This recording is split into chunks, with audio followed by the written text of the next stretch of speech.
జగన్ అని ఆ దున్నపోతుని రాయి తీసుకుని కొట్టండి అన్నావు. రాయి తీసుకుని కొట్టారు.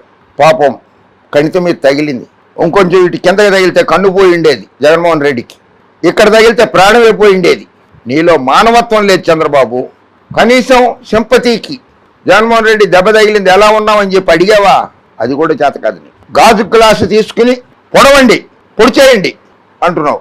హత్యా రాజకీయాలు చేస్తున్నది నువ్వు చంద్రబాబు. హత్యల్ని ప్రోత్సహిస్తున్నది చంద్రబాబు నాయుడు. నరహంతకుడివి నువ్వు. జగన్ నిన్ను చంపితే ఏమవుతుంది అని బహిరంగ సభలో అంటున్నావు. బహిరంగంగానే వ్యాఖ్యానిస్తున్నావు ఈ రకంగాను. జగన్ నిన్ను చంపితే ఏమవుతుంది? చంద్రబాబు గారు, అది ఎలక్షన్ కమిషన్ ఆఫ్ ఇండియా మీ మీద ఇంకా చర్య తీసుకుపోవడం మీ అదృష్టం. ఎలక్షన్ కమిషన్ ఆఫ్ ఇండియా చర్య తీసుకోవాలి. ఆంధ్రప్రదేశ్ రాష్ట్ర ప్రభుత్వం ఎన్నికల కోడ్ అమల్లో ఉంది కనుక జగన్ గారు చేయకూడదు కనుక ఆంధ్రప్రదేశ్ రాష్ట్ర ప్రభుత్వం మీ వ్యాఖ్యల్ని సుమోటోగా తీసుకుని మీ మీద హత్యకు ప్రోత్సహించినందుకు, కుట్రలో భాగమైనందుకు మీ మీద కేసు నమోదు చేయాలి. చంద్రబాబు మీద కేసు నమోదు చేయాల్సిందే ఎలక్షన్ కమిషన్ ఆఫ్ ఇండియా చేయాలి, ఆంధ్ర రాష్ట్ర ప్రభుత్వం చేయాలి. హత్యను ప్రోత్సహించడం ఏంటి చంద్రబాబు నాయుడు? అధికారంలో లేనప్పుడే ఈ రకంగా మాట్లాడుతున్నావు. ఈసారి కనుక 2024లో నువ్వు అధికారంలోకి వస్తే ఆంధ్రప్రదేశ్ రాష్ట్రాన్ని వల్లకాడి చేస్తావు, శ్మశానం చేస్తావు. నువ్వు రాష్ట్ర ప్రజలు డిసైడ్ అయిపోతున్నారు. ఆల్రెడీ డిసైడ్ అయ్యారు. గాలిలో వస్తాడు, గాలిలో వచ్చాడు, గాలిలో పోతాడు. ఏందది ఆ మాటలేంటి? గాలిలో వచ్చాడు, గాలిలో పోతాడు అనే మాటలేంటి? నువ్వేమన్నా విమానంలో పోతావా, ర్యాకెట్లో పోతావా? అందరూ గాలిలోనే పోయేది. నువ్వేమి విమానంలోనో లేకపోతే ర్యాకెట్లోనో పోవు పైకి. అందరూ పోయేది ఒక చోటికే. ఇంత బూడిదే మిగిలేది. విశ్వవిఖ్యాత నట సార్వభౌమ నట రత్నాకర్ పద్మశ్రీ నందమూరి తారక రామారావు గారి అస్థికల్ని ఆయన భార్య లక్ష్మీపార్వతితో కూడా ఇవ్వనంతటి దుర్మార్గపు చరిత్ర నీది. ఆవిడ నేను కాశీలో కలిపొస్తాను, గంగానదిలో కలిపొస్తానని అంటే అస్థికలు కూడా ఇవ్వలేదు నువ్వు. అది నీ చరిత్ర. ప్రాణాలు తీయడంలో సిద్ధహస్తుడు నువ్వు. గోదావరి నది పుష్కరాలలో నీ పబ్లిసిటీ పిచ్చి కోసం 32 మందిని గాలిలో కలిపేసింది నువ్వు. కందుకూరు సభలో 8 మందిని గాలిలో కలిపేసింది నువ్వు. గుంటూరు సభలో 3 మహిళల్ని గాలిలో కలిపేసింది నువ్వు. చంద్రబాబు నాయుడు, పేదల ప్రాణాలతో చెలగాటం ఆడొద్దు.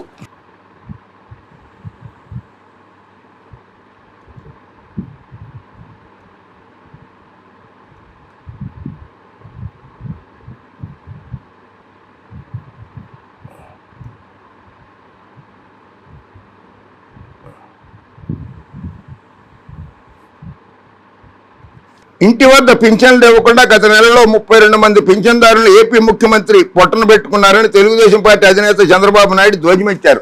ఇంటి వద్ద పింఛన్లు ఇవ్వకుండా ఆపించింది ఎవరు? చంద్రబాబు నాయుడు గారు, నువ్వే. నీ అనుంగ శిష్యుడు రమేష్ తోటి కోర్టులో న్యాయస్థానంలో పిటిషన్ వేయించింది నువ్వు. ఆపింది నువ్వు.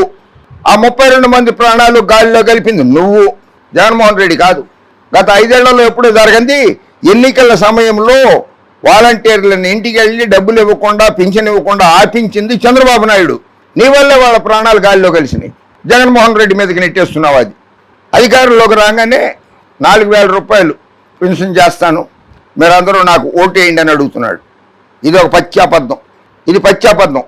జాబు కావాలంటే బాబు రావాలన్నాడు, ఉద్యోగాలు ఇవ్వలేదు.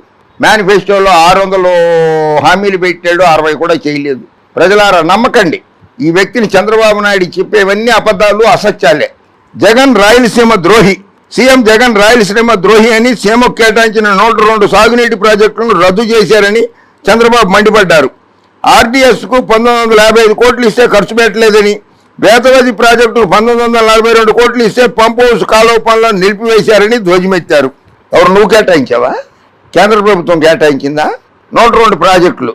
నువ్వు ముఖ్యమంత్రిగా ఉన్నప్పుడు కుప్పంలో నీ నియోజకవర్గం కుప్పాన్ని రెవెన్యూ డివిజన్ చేయలేకపోయావు, మున్సిపాలిటీ చేయలేకపోయావు.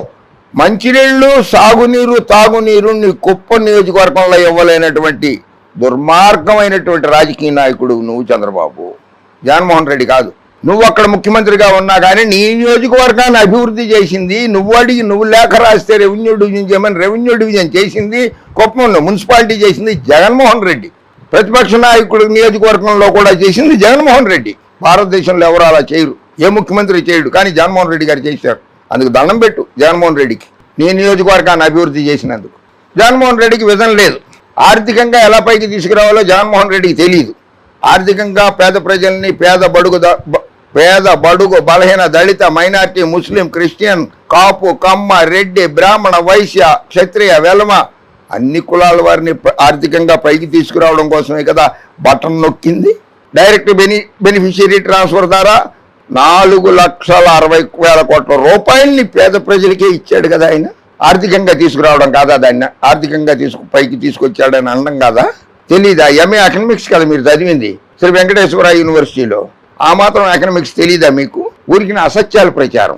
గోబెల్స్ అని ఆయన బతికుంటే నిన్ను చూడంగానే ఆత్మహత్య చేసుకుని చచ్చిపోయి ఉండేవాడు. ప్రజల ఆస్తులను దోచుకోవాలన్న ఆలోచన తప్ప జగన్కి ఎలాంటి ప్రేమ లేదన్నారు. అదే ఎవరు దోచుకున్నారో తెలిసిపోయింది. స్కిల్ డెవలప్మెంట్ స్కామ్లో, మద్యం కేసులో, ఇసుక రవాణా కేసులో, ఇన్నర్ రింగ్ రోడ్ కేసులో, ఫైబర్ నెట్ కేసులో ఎవరు దోచుకున్నారో తెలిసిపోయింది. అవన్నీ దాచిపెట్టుకోవడం కోసం ఇవే ఇలా మాట్లాడుతున్నావు. దొంగ అన్నట్లుగా అరిచినట్లుగా ఉంది నీ పరిస్థితి. వలసలతో యువతకు పెళ్లిళ్లు కావడం లేదు. కర్నూలు జిల్లా నుంచి భారీగా వలసలు ఉంటున్నాయని, ఒక్క మంత్రాలయం నియోజకవర్గం నుంచి ఉపాధి కోసం ఏటా 80,000 మంది వలస వెళుతున్నారని చంద్రబాబు ఆవేదన వ్యక్తం చేశారు.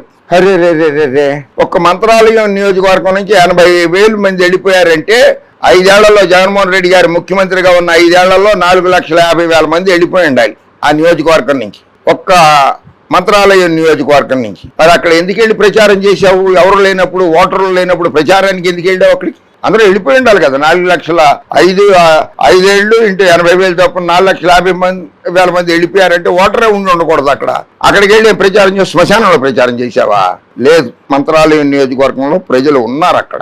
అందుకనే వెళ్ళి ఓట్ల కోసం వెళ్ళి అక్కడ బహిరంగ సభ పెట్టి మాట్లాడావు. నువ్వు మళ్ళీ అసత్య ప్రచారం చేస్తావు. నాసిరకం మద్యంతో ప్రాణాలు తోడేస్తున్నాడు. నీ పాశం కోలా ఏందయ్యా చంద్రబాబు ఇదే?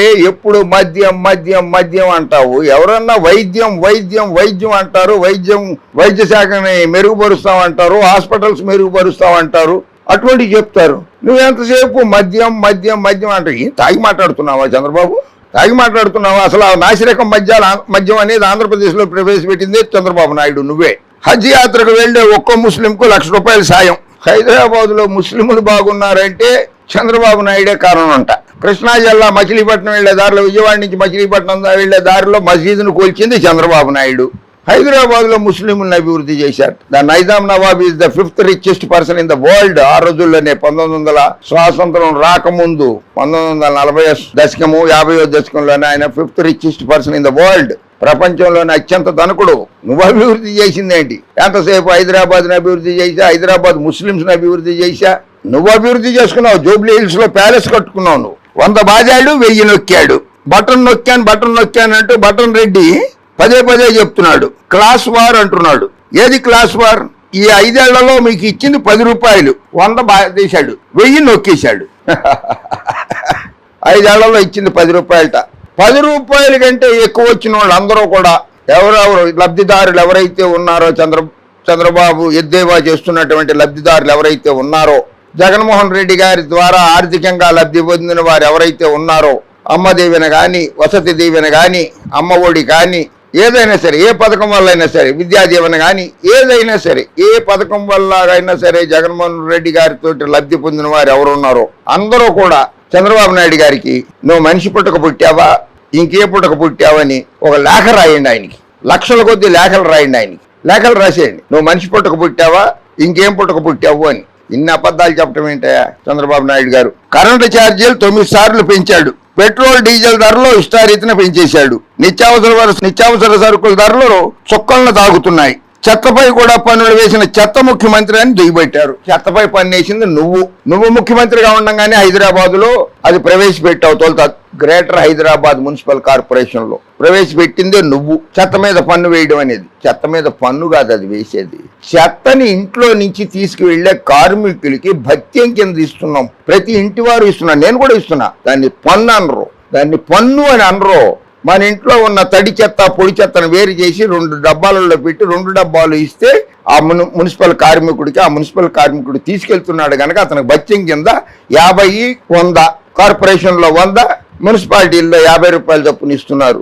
అది పన్ను కాదు నాయన, అది భత్యం అతనికి. ఏం బాధుడు బాధలా? నువ్వే బాధావు రాష్ట్ర ప్రజల్ని. రాష్ట్రాన్ని దోచుకున్నావు, ఆర్థికంగా దోచుకున్నావు, స్థలాలు పొలాలు దోచుకున్నావు చంద్రబాబు నాయుడు. హత్యా రాజకీయాలను ప్రోత్సహిస్తున్నావు. జగన్మోహన్ రెడ్డి గారికి ఏది జరగకూడదని ఆశిద్దాము. కేంద్ర ఎన్నికల సంఘం, రాష్ట్ర ఎన్నికల సంఘం, రాష్ట్ర ప్రభుత్వం అన్నీ కూడా సుమోటోగా తీసుకుని చంద్రబాబు నాయుడు గారి మీద కేసు పెట్టి హత్యాయత్నం కింద హత్యకు కుట్రపూరిన కేసులు పెట్టాల్సిందిగా కేంద్ర రాష్ట్ర ప్రభుత్వాలని కోరుతున్నాను. జై హింద్.